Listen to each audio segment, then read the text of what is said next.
Alam mo ba kung ano yung pinakamasakit pagkatapos tayong maghiwalay?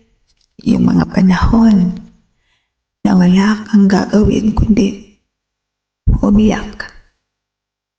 Yung gusto mong sumigaw, gusto mong magbala kasi sobrang sakit na. Yung gusto mong makausap siya pero hindi magawa dahil kayo tapos na.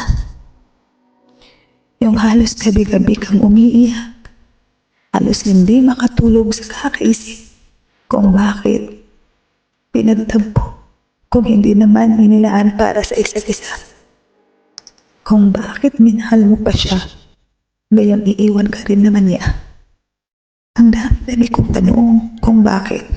Pero alam mo ang pinakamasakit. Yung ako na lang ang mag-isa ang lumalaban at kumakapit. Yung ako na lang ang nagmamahal. At siya, saya niya sa piling ng iba. Masakit talaga eh. Sobrang sakit nun.